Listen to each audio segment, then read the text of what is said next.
नमस्कार, कैसे हैं आप। बैकअप विशेषता में मैं निर्दोष कौशिक आपके समक्ष आज मैं आपको मनोचिकित्सा की श्रृंखला में बताती हूँ कि हम विपरीतता में अनुकूलता कैसे लाते हैं और विपरीत परिस्थितियों में यदि हमारे पास अनुकूलता है तो हम पहाड़ से भी ज्यादा ऊंची, सागर से भी ज्यादा गहरी, वेगवान विपरीतताओं का, मुसीबतों का हल निकाल लेते हैं। मनुष्य चतुर और विवेकी पुरुष वही है जो विपरीत परिस्थितियों में भी अनुकूलता पैदा कर लेते हैं। यदि हमारे पास योग्यता है तो साधन अपने आप हम पैदा कर लेंगे। इतना ही नहीं, विष को अमृत में भी बदल लेंगे। हमारे अंदर जुनून है, एक ताकत है, क्षमता है, तो हम राह बना लेंगे अपने आप। लगन भी होनी चाहिए इसके लिए और हम जीवन की धारा को बदल देंगे। क्योंकि संख्या, कुचला, पारा, गुग्गल, हड़ताल ये सभी विषैले तत्व हैं, लेकिन जो एक कुशल वैद्य होता है इन सभी से आयुवर्धक और रोगनाशक रसायन बना लेते हैं। कैसे? अपनी कार्यकुशलता, अपनी क्षमता, अपनी लगन और अपनी मेहनत के साथ।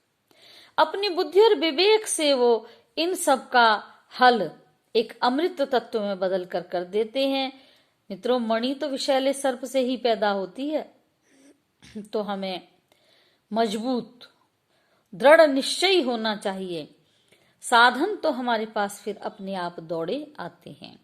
हम पहले साधन की अपेक्षा रखेंगे तो शायद हमारा कार्य असंभव हो, लेकिन हम अपनी मेहनत, अपनी हिम्मत, अपने साहस के साथ आगे बढ़ेंगे तो साधन हमारे आगे अपने आप आते जाएंगे। धरती की कठोरता को चीरकर जल मिलता है। ऐसे ही तो नहीं कोई थोड़ा सा एक खड्डा किया और पानी निकाल, नहीं, उसके अनंत गहराई तक जाने के बाद हमें जल प्राप्त होता है। पृथ्वी पर बहुत सी कलाएं बिखरी पड़ी हैं। बहुत सारे ऐसे तत्व हैं जो प्रकृति ने, पृथ्वी माँ ने अपने आंचल में समेट रखे हैं, अपनी कोख में दवाई पड़ी है।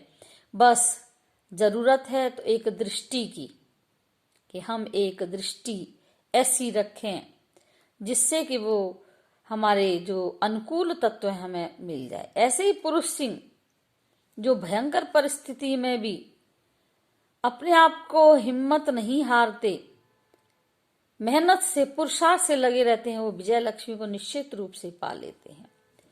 यदि आपकी इच्छा शक्ति बलवती है ना मित्रों, तो आप सारी शिकायतें, चिंताएं, व्यवस्थाएं आसानी से अपने संतोष, आशा और समर्थता में बदल सकते हैं। कोई भी विपरीत परिस्थिति हमारा कुछ भी नहीं बिगाड़ सकती, क्योंकि हम एक विवेकी, धैर्यवान और बड़े ही बुद्धिजीवी, विपरीत परिस्थितियों में स्थिर चित्त रहने वाले हैं।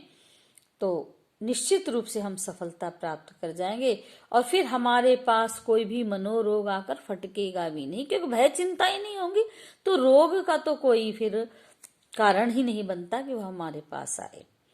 तो इसी के साथ आज मैं विश्राम, कल फिर मिलते हैं किसी नए आयाम के साथ। जब तक के लिए स्वस्थ रहें, प्रसन्न रहें, मुस्कुराते रहें और मुझे लाइक और सब्सक्राइब करते रहें। धन्यवाद।